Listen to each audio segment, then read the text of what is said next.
Sir ನಮಸ್ತೆ sir. ನಮಸ್ತೆ. ನಿಮ್ಮ ಪರಿಚಯ ಮಾಡಿಕೊಡ್ತೀರಾ? ನಾವು ಮಾಡಿಕೊಡ್ತೀವಿ. ಹೆಸರು ರವೀಂದ್ರನಾಥ್ ಅಂತ. ನಮ್ಮದೊಂದು ಕೋಲಾರ ಡಿಸ್ಟಿಕ್ಕು, ಮಾಲೂರು ತಾಲೂಕು, ನಾಗಪುರ ಗ್ರಾಮ, ಬಾಳಗಿನಹಳ್ಳಿ ಪಂಚಾಯತಿ ಮಾಡ್ತಾ ಇರೋದು ನಾವು ಇಲ್ಲಿ. ಓಕೆ ಸರ್, ಎಷ್ಟು ವರ್ಷಗಳಿಂದ ಬೇಸಾಯ ಮಾಡ್ತಾ ಇದ್ದೀವಿ ಸರ್? ನಾವು 98ರಿಂದ ಬಿಟ್ಟು ಒಂದು 23 ವರ್ಷದಿಂದ ಮಾಡ್ತಾಯಿದ್ದೀವಿ.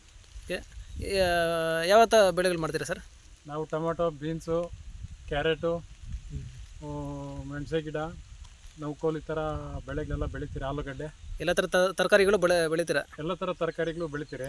ಯಾವುದು ಬೆಳಿತೀರೇನೆಲ್ಲ ಬೆಳಿತೀರಿ. ಸರ್ ನೀರಾವರಿಯಲ್ಲಿ ಯಾವ ಥರ ಸರ್? ನೀರಾವರಿ ಎಲ್ಲ ಚೆನ್ನಾಗಿದೆ ನಮಗೆ. ಬೋರ್ವೆಲ್ ಅಥವಾ ಬಾವಿ? ಬೋರ್ವೆಲ್ಗಳೆಲ್ಲ, ಬೋರ್ವೆಲ್ ಬಂದು 4 ಬೋರ್ ಇದೆ. ಓಕೆ, ಎಲ್ಲ ಒಂದು 1600 ಅಡಿ, 1500, 1700 ಅಡಿ ಲಾಸ್ಟ್ ಆಗಿದೆ 4 ಬೋರ್. ನೆನೆಸ್ತೀವಿ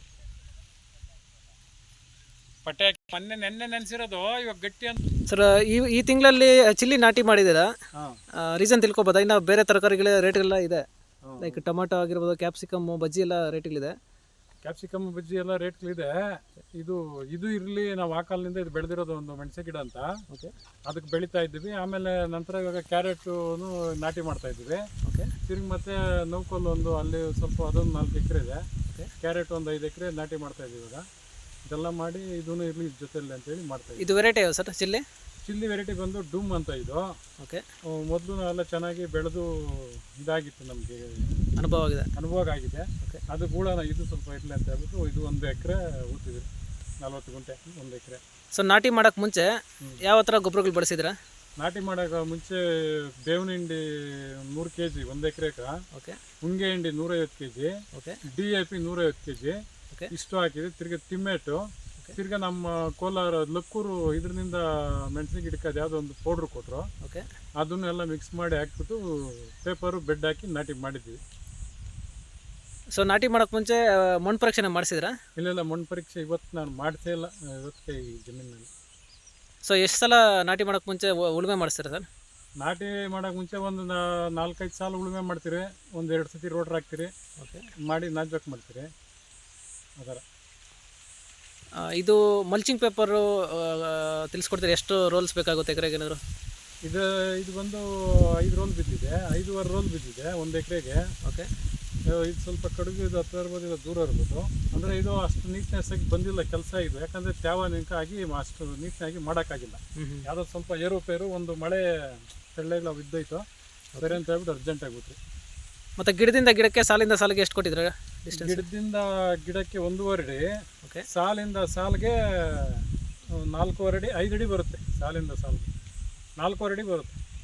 ಓಕೆ, ಮಾರ್ಕೆಟ್ ಎಲ್ಲೆಲ್ಲಿ ಕಳಿಸ್ತಾರೆ ಸರ್? ಮಾರ್ಕೆಟ್ ಇಲ್ಲ, ನಮ್ಮ ಪಕ್ಕದಲ್ಲಿ ಮಾರ್ಕೆಟ್ ಇದೆ, ಇಲ್ಲಿ ಕಂಪ್ನಿಗಳು ಇದ್ದಾವೆ. ಮಾಲೂರಿನಲ್ಲಿ ಕಂಪ್ನಿ ಐತೆ, ಆ ಕಂಪ್ನಿಗಳಿಗೂ ಹಾಕ್ಬೋದು.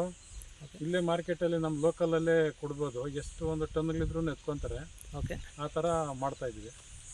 ಸೊ ರೈತರು ತಾವು ಹಾಕಿರೋ ಬಂಡವಾಳ ಬರಬೇಕಂದ್ರೆ ಮೆಣಸಿನಕಾಯಿ ಬೆಳೆಯಲ್ಲಿ ಮಿನಿಮಮ್ ಎಷ್ಟು ರೇಟ್ ಹೋಗಬೇಕು ಮಾರ್ಕೆಟಲ್ಲಿ? ಮಿನಿಮಮ್ ರೇಟ್ ಅಂದ್ರೆ ನಮ್ಮ ಕೈಗೆ 50 ರೂಪಾಯಿ ಬಂದ್ರೂ ಸಾಕು. ಬೆಳೆ ಚೆನ್ನಾಗಿ ಆಗಿಬಿಟ್ರೆ ಕಾಸು ಬರುತ್ತೆ, ಸ್ವಲ್ಪ ಲಾಭನೂ ಬರುತ್ತೆ. ಇದೇನಾಗುತ್ತೆ, ಏಕ್ದಮ್ 100-200 ಹೋಗ್ಬಿಡ್ತದೆ, ಏಕ್ದಮ್ 20-30 ಬಂದ್ಬಿಡ್ತದೆ. ಆವಾಗ 20-30 ಬಂದವನು ಲಾಸ್ ಆಗಿ ಹೊರಡ್ತಾನೆ. ಯಾವ ಎಷ್ಟು ರೇಟ್ ಸಿಗ್ತವಾಗ ಅವ್ರ ಕಾಸು ಆಗ್ತದೆ. ಹಂಗೇನು, ಸೊ ಮಿನಿಮಮ್ ಒಂದು 50ರಿಂದ ಮೇಲೆ 50 ರೂಪಾಯಿ ಇದ್ರೆ ಸಾಕು, ಜಾಸ್ತಿನೇ ಬೇಕಾಗಿಲ್ಲ. ಮೆಣಸಿನಕಾಯಿ ಬೆಳೆ ಮಾಡೋಕ್ಕೆ ಎಕರೆಗೆ ಒಂದು ಅಂದಾಜಿಗೆ ಎಷ್ಟು ಖರ್ಚು ಬರುತ್ತೆ ಸರ್? ಮೆಣಸಿನ್ಕಾಯಿ ನಾರು ಇಷ್ಟು ಊತಿರೋದು 1 ಎಕರೆ ಆಗಿರೋದು, ಇದಕ್ಕೆ ಇವಕ್ಕೆ 45,000 ಬಂದಿದೆ ಖರ್ಚು. ಉತ್ತಿರೋದು ಗೊಬ್ಬರ, ಪೇಪರು, ಲೇಬರ್ಸ್ದು, ಬೆಡ್ ಹೊಡೆದ ಟ್ಯಾಕ್ಟ್ರಿದು ಎಲ್ಲ ಸೇರಿ 45,000 ಬಂದಿದೆ. ಸೊ ಟಿಲ್ ಡೇಟ್ ಅಂದರೆ ನಾಟಿ ಮಾಡೋ ಒಂದು 10 ದಿನ ಆಗಿದೆ ಈಗ. ನಾಟಿ ಮಾಡಿ 10 ದಿವಸ ಆಗೈತೆ. ಸೊ ಇಲ್ಲಿಗೆ 45,000-50,000 ಆಗಿದೆ. 50,000 ಆಗಿದೆ. ಇದು ಪರ್ಫೆಕ್ಟಾಗಿ ಬೆಳೆ ನಂಬರ್ 1 ಬೆಳೆ ಆಗೈತೆ ಅಂತಂದರೆ ಕಾಯಿ ಬಿಡ್ಸಕ್ಕೆ ಮಾತ್ರ 1 ಲಕ್ಷ ರೂಪಾಯಿ ಮೇಲೆ ಬರ್ತದೆ. ಲೇಬರ್ಸ್ ಕೂಲಿ ಮಾತ್ರ ಫಸ್ಟಿಂದ ಎಂಡು ಇವಾಗ ಒಂದು 2 ತಿಂಗಳಿಗೆ ಇದು ಕಾಯಿ ಬರುತ್ತೆ ಕಟಿಂಗ್ಗೆ. ಆಮೇಲೆ ಒಂದು 6 ತಿಂಗಳು ಪರ್ಫೆಕ್ಟಾಗಿ ಚೆನ್ನಾಗಿ ಕೊಯ್ತಾಗ್ತದೆ. 6 ತಿಂಗಳಿಗೆ ಅಷ್ಟು ಚೆನ್ನಾಗಿ ಬೆಳೆ ಮಾಡಿಬಿಟ್ರೆ 1 ಲಕ್ಷ ರೂಪಾಯಿ ಬೇಕಾಗ್ತದೆ ಕರೆಕ್ಟಾಗಿ ಲೇಬರ್ಸ್ ಮಾತ್ರ ಕೂಲಿ ಕೊಡೋದಕ್ಕೆ. ಸರ್ ನಾಟಿ ಮಾಡಿದ್ಮೇಲೆ ಎಷ್ಟು ತಿಂಗಳಿಗೆ ಫಸ್ಟ್ ಕಟಿಂಗ್ ಬರುತ್ತೆ? ನಾಟಿ ಮಾಡಿದ್ಮೇಲೆ ಅದು ಬರೋದೇ 2 ತಿಂಗಳು, ಒಂದು 10 ದಿವಸ ಆಗುತ್ತೆ. 2 ತಿಂಗಳ ಮೇಲೆ ಆಗುತ್ತೆ? 2 ತಿಂಗಳ ಮೇಲೆ.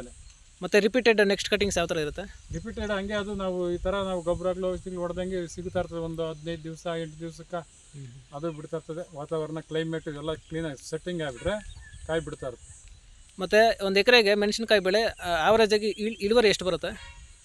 ಒಂದು ಎಕರೆಗೆ ಬರುತ್ತೆ, ಅದು ಹೇಳೋಕ್ಕೆ ಆಗಲ್ಲ. ಅದು ಟನ್ಗಳು ಬರುತ್ತೆ, ಏನು ಕಮ್ಮಿ ಏನು ಬರೋದಿಲ್ಲ. ಓಕೆ. ಇದೇನಿಲ್ಲ. ಸೊ ನಾವು ಪರ್ಫೆಕ್ಟಾಗಿ ಚೆನ್ನಾಗಿ ಮಾಡ್ಬೇಕಷ್ಟೇ. ಮೇಂಟೆನೆನ್ಸ್ ಮಾಡಿಕೊಂಡ್ರೆ ಇಳುವರಿ ಜಾಸ್ತಿ ಬರುತ್ತೆ. ಇಳುವರಿ ಜಾಸ್ತಿ ಬರುತ್ತೆ. ಮೆಣಸಿನಕಾಯಿ ಬೆಳೆಯಲ್ಲಿ ನೀವು ಕಂಡಂಥ ರೋಗಗಳು ಅಥವಾ ಕೀಟಗಳ ಬಗ್ಗೆ ಏನಾದ್ರು ಹೇಳ್ತೀರಾ? ಅದೇ ನಶೆ ರೋಗ ಬರುತ್ತಿದೆ, ಅದೇ ಒಂಥರ ವೈರಸ್ ಥರ ಬರುತ್ತೆ.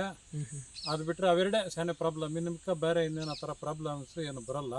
ಇನ್ಮಿಕ್ಕ ಹುಳು ಏನೋ ಬಿದ್ದರೆ, ಸ್ವಲ್ಪ ಬಿಂಗಿ ಥರ ಏನಾರು ಬಂದರೆ ಅದಕ್ಕೆಲ್ಲ ಔಷಧಿ ಬಿಟ್ಟರೆ ಸರಿ ಆಗುತ್ತೆ. ಈ ವೈರಸ್ ನಶೆ ರೋಗ ಬಂದರೆ ಅದನ್ನ ಸ್ವಲ್ಪ ಕಂಟ್ರೋಲ್ ಮಾಡೋದು ಔಷಧಿಗಳು ಅವು ಜಾಸ್ತಿ ದುಬಾರಿ ಆಗುತ್ತೆ ಅಷ್ಟು. ಸೊ ವೈರಸ್ನ ಹತೋಟಿ ಮಾಡೋಕ್ಕೆ ನೀವು ಬಳಸಿದಂಥ ಔಷಧಿಗಳು ಏನಾದರೂ ತಿಳಿಸ್ಕೊಡ್ತೀರಾ? ಆ ಔಷಧಿಗಳೆಲ್ಲ ಒಂದೊಂದು ಸತಿಗೆ ಒಂದೊಂದು ಥರ ಔಷಧಿಗಳು ಬರುತ್ತೆ. ಓಕೆ. ಅವೆಲ್ಲನೂ ಅಷ್ಟು ಪರ್ಫೆಕ್ಟಾಗಿ ಹೇಳೋಕ್ಕಾಗಲ್ಲ. ಔಷಧಿಗಳು ಗೊಬ್ಬರಗಳು ಎಲ್ಲಿಂದ ತರ್ತೀರಾ ಸರ್? ಔಷಧಿ ಗೊಬ್ಬರ ಇಲ್ಲೇ ನಮ್ಮ ಲೋಕಲಲ್ಲೇ ತರ್ತೀರಿ, ಇನ್ನೆಲ್ಲೂ ಬೇರೆ ಕಡೆಯಲ್ಲಿ ಹೋಗಲ್ಲ. ಲೋಕಲ್ ಅಂದರೆ ಪರ್ಫೆಕ್ಟಾಗಿ ಕೊಡ್ತಾರೆ, ಒಂದಿಬ್ಬರು ಕೆಲವರು ಅಲ್ಲೇ ತಂದು ಮಾಡ್ತೀವಿ. ಓಕೆ. ತಿಪ್ಟೂರು ಟಾಲು ಇದು ಸೀಡ್ಲಿಂಗ್ ಎಷ್ಟು ಬಿತ್ತು ಕಾಸ್ಟು? ಸಸಿ ಗಿಡ ನಾರು ₹1.10. ಎಕರೆಗೆ ಎಷ್ಟು ಸಸಿ ಬೇಕಾಗುತ್ತೆ? ಎಕರೆಗೆ 60,000 7,000. ಓಕೆ. 6,500ರಿಂದ 7,000.